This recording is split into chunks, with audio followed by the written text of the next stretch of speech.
అందరికీ నమస్కారం. Welcome to it's UTV.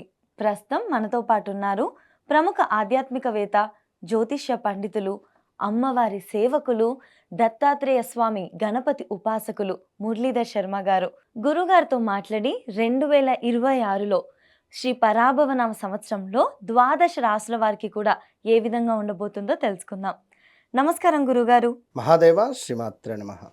గురుగారు, శ్రీ పరాభవనామ సంవత్సరం కర్కాటక రాశి వారికి 2026 ఉగాది పంచాంగం ప్రకారం ఏ విధంగా ఉంది గురుగారు?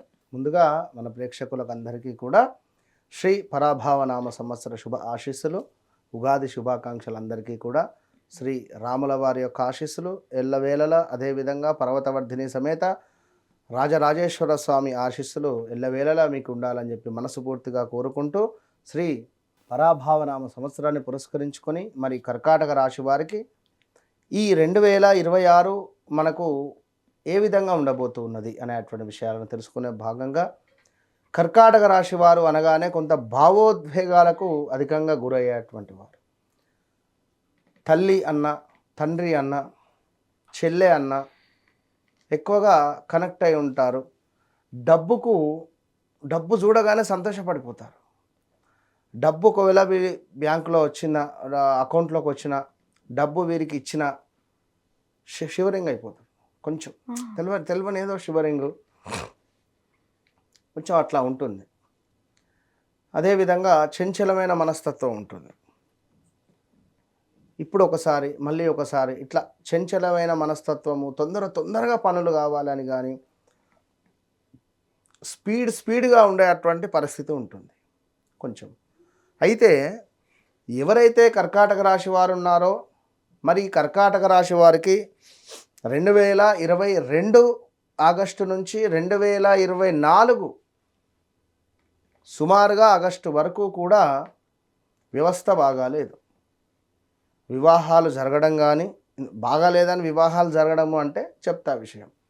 వివాహాలు జరగడం కానీ, వివాహాలు జరిగిన తర్వాత భార్యాభర్తలలో కొన్ని గొడవలు ఏర్పడడాలు కానీ, అదేవిధంగా భూ సంబంధిత ఇబ్బందులు కానీ, కోర్టుకు సంబంధించిన ఇబ్బందులు కానీ, అదేవిధంగా వివాహం జరగగానే కన్సీవ్ అయి చక్కగా కూడా సంతానము అవ్వడం కానీ, ఇదంతా శుభమే. కానీ హాస్పిటలైజ్ అయితే అవ్వడాలు, ఇక ప్రదేశ మార్పులు, స్థాన చలనాలు, ఏవైనా కొనడాలు, వాహనాలు కానీ, వస్తువులు కానీ, బంగారం కానీ, ఇలాంటివి ఏమైనా కొన్నటువంటి దాఖలాలు, ఈ కొన్నవి కాస్త అనుకోకుండా తాకట్టులోకి వెళ్ళడాలు మళ్ళీ, ఇలాంటి సందర్భాలు ఈ కర్కాటక రాశి వారు ఫేస్ చేస్తూ ఉన్నారు. ఇక రీసెంట్గా అంటే 2025లో వాహన ప్రమాదాలు, కాళ్ళకు దెబ్బలు తాకడాలు, విపరీతంగా కాళ్ళు గుంజినట్టుగా అవడాలు కావచ్చును, ఎవరన్నా ఏమన్నా చేశారా అనేటువంటి భావన, కొన్ని పనులు దగ్గర దాకా వచ్చి మిస్ అయిపోవడం కానీ, అదేవిధంగా ఎవరైనా మనకు ఉద్యోగం పెట్టిస్తా అని చెప్పి మోసం చేయడాలు కావచ్చును, అదేవిధంగా తీర్థయాత్రలకు తిరగడం కానీ, విదేశీ ప్రయాణాలు వెళతాను అని ఎక్స్పెక్టేషన్ చేసుకొని ఏమైనా ప్రయత్నాలు చేస్తే ఫెయిల్ అవ్వడం కావచ్చును. అదేవిధంగా ఈ కర్కాటక రాశి వారికి ఇంకొక విషయం ఏమిటంటే, గృహ నిర్మాణం చేయాలి అనే ఆలోచన కానీ, గృహము నిర్మించాలి అని, కారు కొనాలి అని కానీ, కొన్న కారు యాక్సిడెంట్స్కు గురవడాలు కానీ, ఇలాంటివి ఎన్నెన్నో కూడా ఇబ్బందులు ఫేస్ చేసినటువంటి దాఖలాలు ఉన్నవి, ఫేస్ చేస్తూ ఉన్నారు. సో 2026 సుమారుగా ఆగస్టు నుండి అత్యంత అద్భుతంగా ఒక్క 8 నెలలు మీకుంటుంది. August, September, October, November, December, జనవరి, ఫిబ్రవరి, ఇంతే.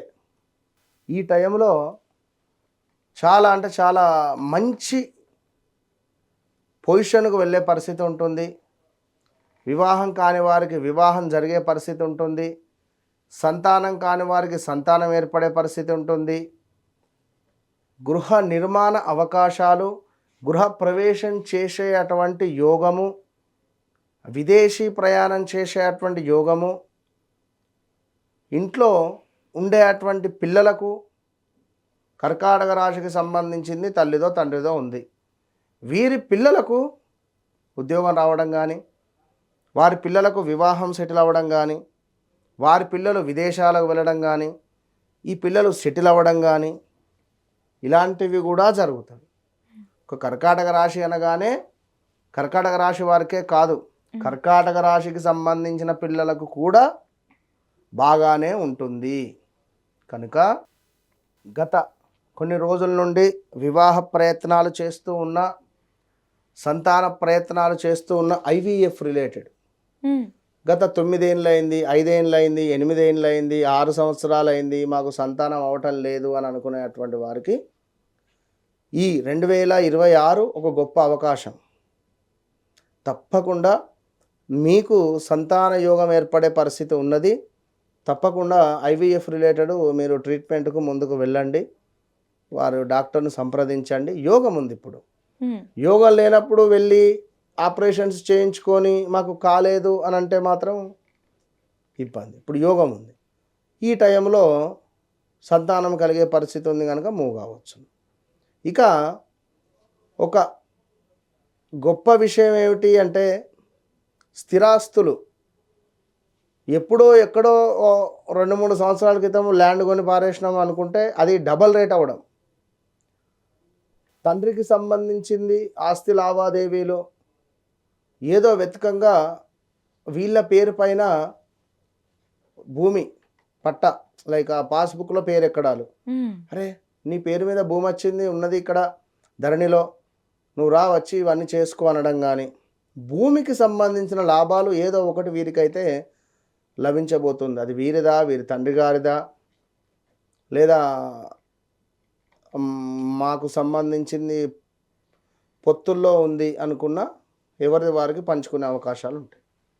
సో ఇలాంటివి జరిగే అటువంటివి ఎన్నో ఉన్నాయి. ఇక్కడ విషయం ఏంటి అంటే, గవర్నమెంట్ జాబ్ కోసం ఎదురు చూస్తూ ఉండేటువంటి వారు తప్పకుండా ఈ 2026లో గట్టిగా ప్రయత్నం చేయండి. మీరే ప్రయత్నం చేయండి. ఎవరో ఉద్యోగం ఇస్తారు అని చెప్పి వారికి డబ్బులు కట్టద్దు, మోసపోతుంది. సో ఇలాంటివిగా ఎన్నో జరిగినవి, జరగబోతూ ఉన్నవి. అది పరిస్థితి కర్కాటక రాశి వారిది. ఆదాయ వ్యయాలు, ఈ అవమానాలు, రాజపూజ్యాలు నేను చెప్పను. ఎందుకు అంటే, నోరు మంచిదైతే ఊరు మంచిదవుతుంది. నువ్వు ఈ అందులో ఉన్న అవమానాలు, రాజపూజ్యాలు చూసుకొని మీరు వెళ్తే జీవితం ఎక్కడిది? ఆదాయం మన చేతిలోనే ఉంది, వ్యయం మన చేతిలోనే ఉంది. మీరు ఎంత ఖర్చు పెట్టుకుంటారు ఏమిటనేది మీ నిర్ధారణ. అది ఇవన్నీ యాక్చువల్లీ గోచారం, గ్రహచారం అనేటువంటిది ఉంటుంది. ఈ గోచారాలే ఈ విధంగా, ఇది జస్ట్ ట్రైలరే గోచారాలు. ఇంకా మీ వ్యక్తిగత జాతకాన్ని దించితే, మీ డేట్ ఆఫ్ బర్త్ పుట్టిన సమయంలో మీ ముత్తాతకు సంబంధించినటువంటి యాటిట్యూడ్ కానీ, మీ ముత్తాతకు సంబంధించినటువంటి బిహేవియర్ కానీ, మీ ముత్తాతకు సంబంధించిన జాతకము, మీ తాతది, మీ నాన్నది, మీది, మీ రాబోయే భార్యది, మీ కొడుకులది, అందరి జాతకాలు ఒక్క జాతకం నుంచి చూసి చెప్పేయచ్చు. సో ఇది సబ్జెక్ట్ కనుక అది మీరు అర్థం చేసుకోవాలి. ప్రేక్షకులు ఎవరిని పడితే వాళ్ళని నమ్మి మీరు మోసపోతే ఎవరేం లేదు చేసేది. ఎందుకంటే గొప్పగా మాట్లాడితేనే గొప్ప అంటే, ఇవాళ రేపు మంచి మాట్లాడినా సోషల్ మీడియానే, చెడు మాట్లాడినా సోషల్ మీడియానే. విన్నారా? నేను నామాలు, అడ్డనామాలు, పొడుగు నామాలు పెట్టుకొని వచ్చి నేను ఎవరికైనా నామాలు పెడతలేను అని చెప్పి మొన్న ఎవరో అన్నారు ఇంటర్వ్యూలో. అని బొట్టే చక్కలేదు. బొట్టుతోనే కదా బలము అనేటువంటిది, ఆ ధైర్యం అనేటువంటిది. ఒక కళ ఉండాలి. వాడు ఎవరైనా మనం మాట్లాడుతున్నాం అనుకున్నా కూడా మన మాటలు వినాలి అనేటువంటి భావన ఎదుటి వ్యక్తికి కలగాలి. అవునా కాదు? ఏదో పిచ్చి పిచ్చిగా మాట్లాడేసిన మన నోరు అనేది ఉన్నది, నోరు సరస్వతి, అది దానిని మనం కాపాడుకోవాలి. వాక్శుద్ధి అనేది పోవద్దు. మనం నేను ఎప్పుడు ఎవరి గురించి నేను మాట్లాడను, నాకు అనవసరం. కానీ అట్లా మాట్లాడు కరెక్ట్ కాదు వారు కూడా. ఎందుకంటే ఏ వృత్తి వారిది, ఎవరి విద్య వారిది. ఇప్పుడు ఒక 100 పెళ్ళిళ్ళు ఉన్నాయి, 100 పెళ్ళిళ్ళు ఒక్కడే చేస్తాడా? అవునా కాదా? 200 మంది బ్రాహ్మణులు కావాలి, ఒక్కొక్కరు 2 పెళ్ళికి పోయినా. సో ఇంత అన్నం ఉన్నది అక్కడ. ఎంత తినగలుగుతాం మనం? ఇంతేగా తినేది. అవును గురుగారు. నీ కడుపుకి ఎంత పడితే అంతే మనం తింటాం. నీ సబ్జెక్ట్ అంతే, దాంతో నువ్వు కనెక్ట్ కావాలి. అంతేగాని మాటలు ఏదో మాట్లాడేసి ఆ, ఒక డేట్ ఆఫ్ బర్త్ తీసుకొని నువ్వు వారికి ఎంతవరకు న్యాయం చేశావు అనేది నీ నీ నీ నాలెడ్జ్లో ఉంటుంది. అవును. అట్లా కర్కాటక రాశి వారు తప్పకుండా చీమలకు ఆహారం పెట్టండి. అదేవిధంగా రావి చెట్టు కింద ప్రతి పౌర్ణమికి దీపారాధన పెట్టండి. అదేవిధంగా ఈశ్వరునికి ఒక్కసారి మహన్యాసపూర్వక రుద్రాభిషేకం చేయించండి. మహన్యాసపూర్వక రుద్రాభిషేకం ఎందుకు అంటే ఈ కర్కాటక రాశి వారికి ఈ పరాభావనామ సంవత్సరంలో మనకు అష్టమములో కొంత డిస్టర్బెన్సెస్ ఉన్నవి. ఎందుకంటే రాహు అక్కడే ఉంటాడు, రాహు నక్షత్రం మారుస్తున్నాడు. ఈ తరుణంలో ఇబ్బంది అనేటువంటిది కలుగుతుంది కనుక మహన్యాసపూర్వక రుద్రాభిషేకం ఈశ్వరునికి చేసుకోండి, సరిపోతుంది. చక్కటి పరిహారాలు చెప్పారు గురుగారు. ధన్యవాదాలు. మహాదేవ.